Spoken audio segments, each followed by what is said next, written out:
do sexto ano. E aí, como é que vocês estão? Tudo na paz? Vamos lá para mais uma aula de geografia?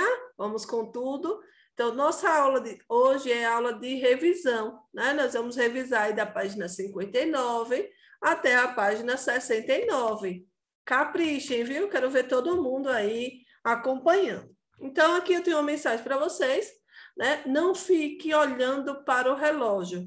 Faça como ele. Mexa-se, certo? Então, corram atrás, né, dos seus objetivos, porque podem ter a certeza, quem corre atrás consegue alcançar todos os seus objetivos. Eu quero ver, viu? Caprichem aí. Então, como eu já falei, hoje é dia de revisão. Revisão, né? Peguem o material, peguem o lápis, peguem a caneta, peguem o caderno e o livro e vão acompanhando toda a aula de geografia. E aí nós vamos revisar sobre o capítulo 5, não é isso? Então, o capítulo 5, nós falamos sobre a deriva continental e as placas tectônicas. E aí eu coloquei essa imagem aí no vídeo aí para vocês. Observem a imagem que ela mostra, né, os continentes todos juntinhos, tudo grudadinho. E aí ela mostra também essa parte da separação, né? E aí nós observamos do antes e o depois. E aí nós vamos falar um pouquinho, né, sobre essa questão, né? Lembram da aula anterior? Aí a pergunta que eu tenho para hoje: os continentes já estiveram unidos? O que é que vocês lembram da aula passada? Sim ou não? Então, sim, né? Existe a teoria da deriva continental que fala que os continentes eles já estiveram se unidos. E aí nós vamos ver um pouquinho, né, dessa teoria. O que é que fala essa teoria? Então, o Alfred Wegener, ele nasceu em Berlim, né? Foi astrônomo e professor universitário de meteorologia e geofísica na Áustria. Expôs na sua obra a origem dos continentes e oceanos, a sua teoria da deriva continental. Morreu numa expedição na Groenlândia. Então, ele também formulou a teoria, né? Como já falei, em 1915, ele formulou a teoria da deriva continental, segundo a qual os continentes se movimentavam através do globo terrestre. Então, o Alfred Wegener, ele é uma referência muito forte para essa questão da teoria da deriva continental. Então, nós acabamos, né, tendo essas informações porque foi feito pesquisas, né, muitas pesquisas realizadas por ele, e essas pesquisas chegaram a essa conclusão, né, que os continentes eles já estiveram todos grudadinhos, unidos, formando um único continente. Vocês lembram, né, quando eu falei na aula passada sobre a Pangeia, que era o chamado supercontinente? Então, segundo a teoria de Alfred Wegener, os continentes eles tinham sido unidos, formando o quê? O supercontinente, que era chamado, né, ele chamava de Pangeia. E ele era rodeado por um único oceano que chamou de Pantalassa. Então, naquele período, né, no período aí desses estudos, eles concluíram que era um único continente, certo? E esse continente era o chamado supercontinente, que era a Pangeia. Ele era rodeado de um oceano que era Pantalassa. Ok? Nós estamos só revisando. E aí, a Pangeia, né, inicialmente, a Pangeia, o que foi que aconteceu? Ela se fragmentou.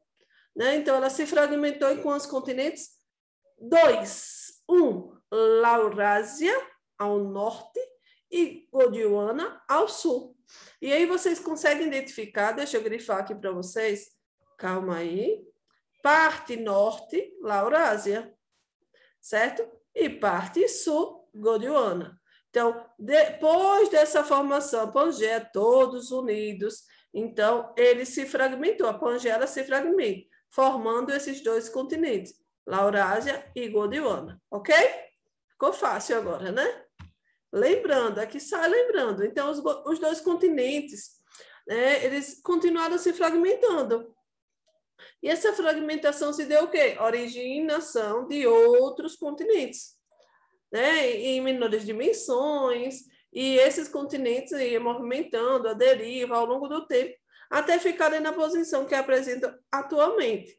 Gente, a palavra está ali um pouco errada, mas vocês entendem. Então, os continentes eles continuaram se fragmentando, e aí em menores dimensões, certo? E aí a gente observa que muitos e muitos anos, 65 milhões de anos, né, 125 milhões de anos, eles foram se fragmentando, e aí foi formando ao que nós temos atualmente, que é essa imagem, né, é como ele se apresenta atualmente. Nós temos aí o continente americano, a América do Norte, a América do Sul, né, e aí nós temos a África, a Ásia, a Antártica, nós temos a Oceania, então nós temos Europa, então nós temos aí a representação de todos os continentes.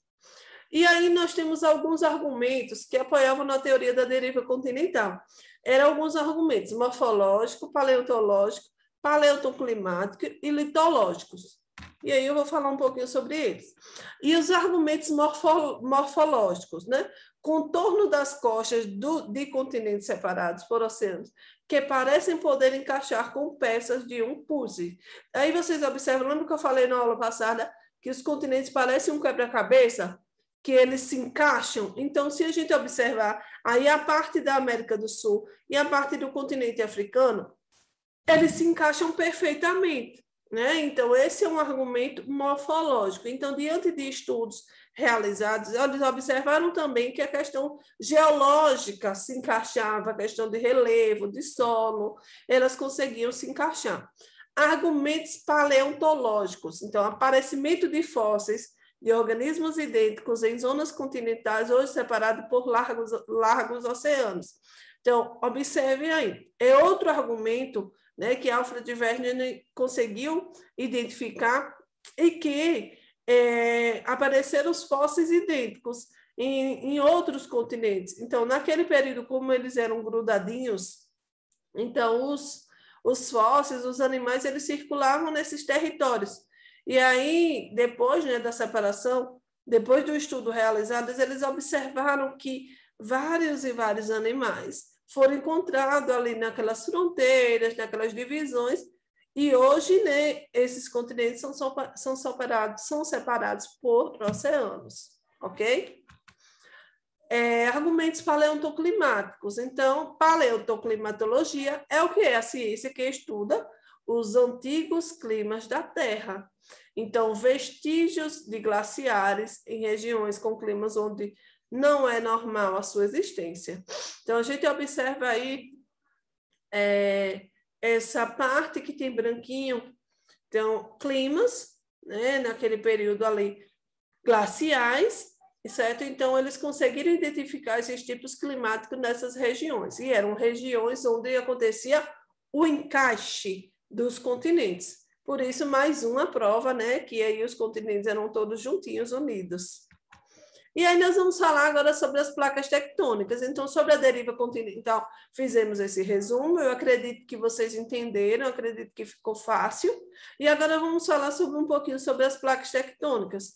Então, as placas tectônicas, vocês já sabem, né? Então, nós temos aí algumas camadas, né? Placas que flutuam, né, sobre esse material. Então, a litosfera é composta de materiais rochosos, denominados placas tectônicas. Essas placas flutuam sobre o material do manto e movem-se muito lentamente, e aí as placas tectônicas têm aquela movimentação, né?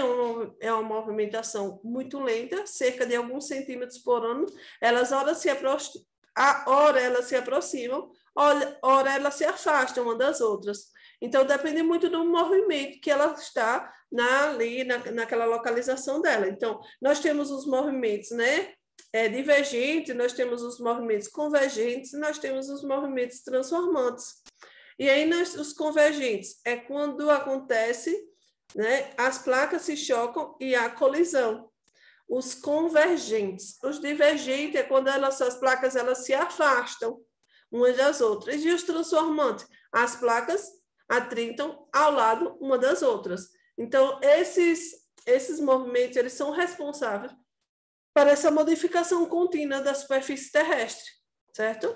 E aí, nós temos aqui no mapa os movimentos, né? Nós temos aí as placas tectônicas, o que tem esses traçados de vermelho, são as placas tectônicas, e aqui nós temos as áreas, né? Áreas de choque de placas e área de separação de placas, certo? Então, nós temos aí, de choque de placa, quais são os movimentos? Convergente.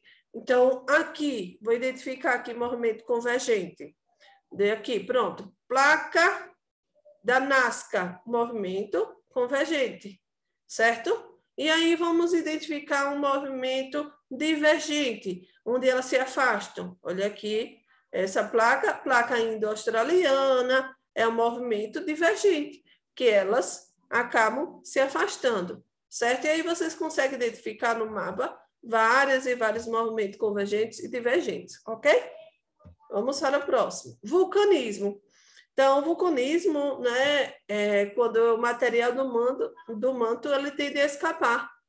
Né? Então, esse material ele acaba transbordando a superfície em forma de fragmentos de rocha, gases, lava, cinzas, que ocorre esse fenômeno de vulcanismo, ou também chamada de erupções vulcânicas. Então, existem muitos vulcões ativos no mundo e existem muitos vulcões inativos. Então, inativos são aqueles que não se encontram em atividade, e os ativos são aqueles que estão, né, sempre com sinais de instabilidade, que estão sempre acontecendo, erupções vulcânicas, estão sempre liberando, né, esse magma aí, e estão sempre em atividade. E os inativos, que são aqueles, né, como eu já falei, são os dormentes, são aqueles que estão em erupção, e que não estão em erupção. E os extintos?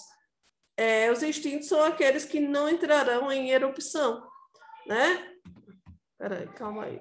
Os terremotos. Os terremotos, o abalucismo, ocorrem há bilhões de anos. Né? Eles são o quê? Vibrações que acontecem a todo momento na crosta terrestre, causadas por quem? Pelo movimento das placas tectônicas. Então, todos os dias ocorrem milhares de pequenos terremotos que a gente nem percebe. Então, existem muitos deles que acontecem em alto mar. Então, quando essas vibrações elas são mais intensas, elas podem provocar transformações nas paisagens, grande destruição em áreas que tenham muitos habitantes, né? E morte de muitas pessoas e muitos seres vivos. Então, um terremoto ele pode causar muito desastre, né, ao meio ambiente. Então, um forte terremoto na crosta oceânica pode levar ao deslocamento de uma enorme massa de água no oceano, gerando o quê? Um tsunami, onda gigantesca de grandes proporções, que podem ser catastróficas ao invadir áreas ocupadas pelas pessoas, causando destruição de construções e vitimando as populações dessas áreas. Então, um terremoto, né, ele pode causar várias e várias consequências na vida das pessoas, na vida de toda a população.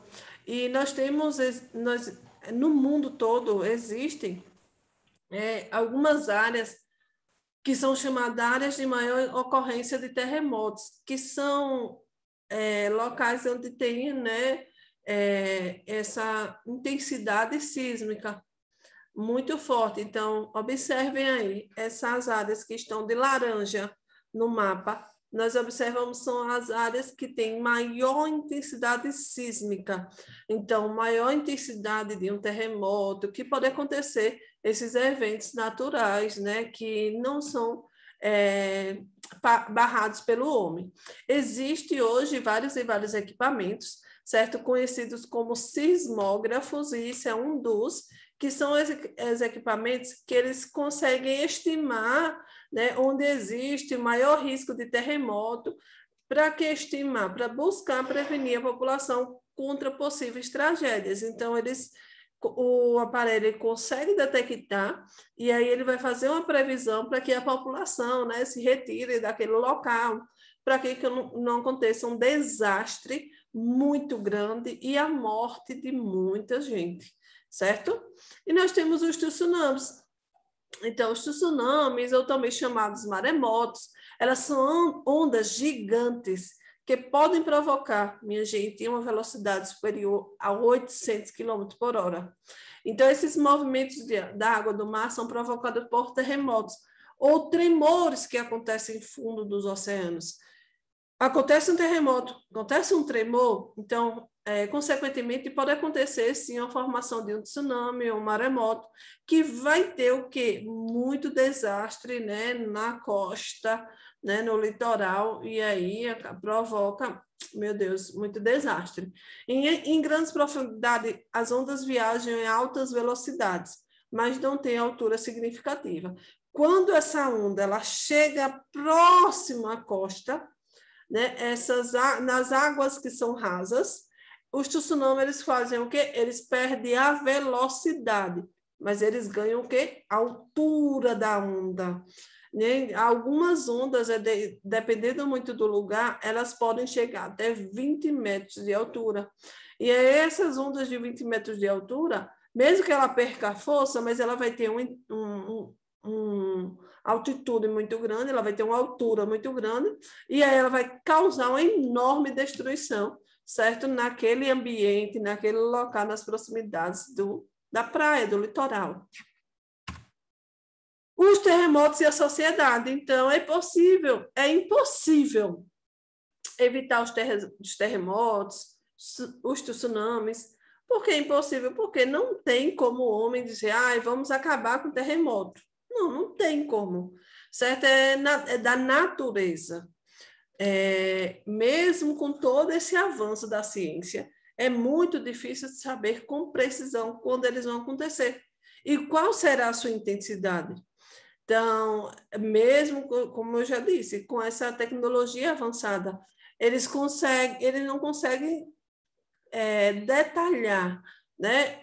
Faz uma previsão, é igual a previsão do tempo. Nós não assistimos os jornais dizendo assim, amanhã vai ser chuva, e às vezes não acontece a chuva.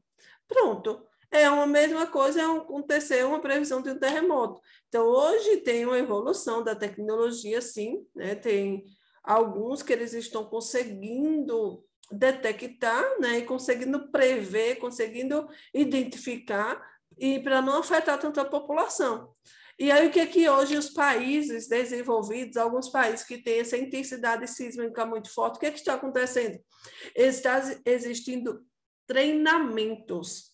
Existem os treinamentos para as pessoas evacuarem os prédios. O que é evacuar? Sair de dentro daquele local para tentar se abrigar embaixo de alguma estrutura que sejam mais resistentes. Não sei se vocês já viram nos jornais, quando passa assim, aconteceu um desabamento de terra e tantas pessoas estão nos escombros. Né? Então, as pessoas foram soterradas, pessoas que morrem soterradas, os prédios desabam e caem, né, na cabeça das pessoas e as pessoas acabam morrendo.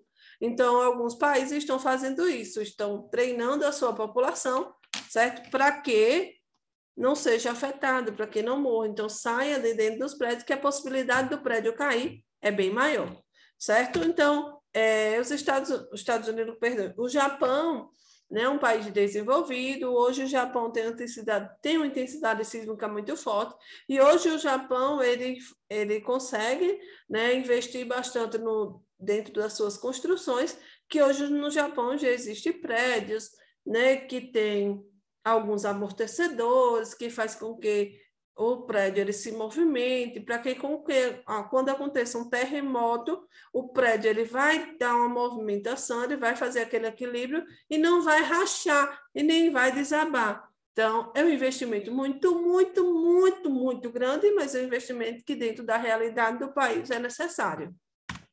E agora nós vamos para a atividade, certo? A atividade, lembrando que vocês devem entregar ao seu professor na próxima aula. E aí nós temos a terceira questão. Observe a ilustração da panela, imagem ao lado e responda. Como é chamado o movimento que faz com que os materiais quentes subam, percam calor e desçam circularmente? Aí nós temos aí a convecção move a água quente no fundo para o topo, onde se ela esfria, move-se lentamente, ela afunda, a movimentação se aquece novamente e sobe. O que é que acontece? Qual é esse movimento que é chamado, né, quando esse material quente? É movimento de convecção, certo? É um movimento de convecção. B, no planeta Terra, como ocorre essa movimentação? Então, as placas tectônicas, elas se movimentam, elas vão expulsionando essa corrente de convecção no interior do manto. Com o magma se desloca verticalmente por causa das diferenças de temperatura e densidade. A parte inferior das placas, ela é pressionada e gerando esse movimento. Então, ela vai sendo pressionada embaixo e ela vai gerando esse movimento, né, o que é o chamado movimento de convecção. Letra C, qual é a importância dessa movimentação no planeta Terra? Então, essa movimentação resulta, entre outros fenômenos, no deslocamento das placas tectônicas.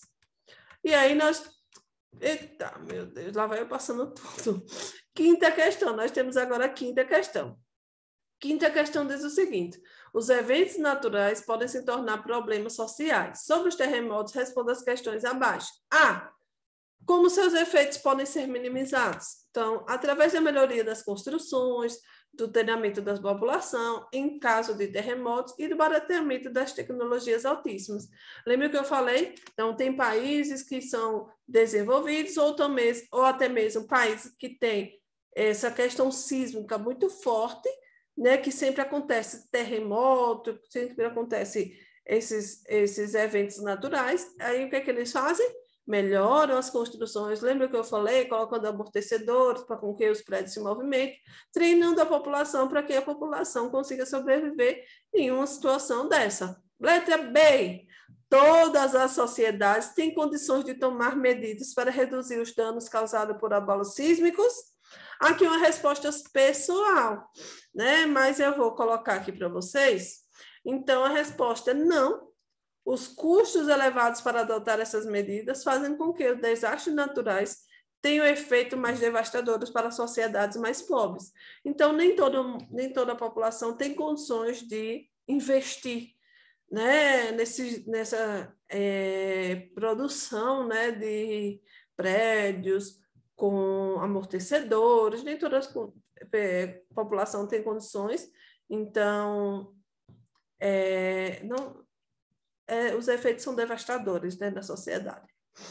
E aí, nossa aula vai ficando por aqui, né? Se cuidem direitinho, aproveite, digo e repito, aproveite sua aula presencial. Quem está aí no 100% remoto, aproveite todas as aulas aqui do YouTube, todos os seus professores podem ter certeza, eles estão fazendo o melhor possível para todos vocês, certo? Tchau, tchau.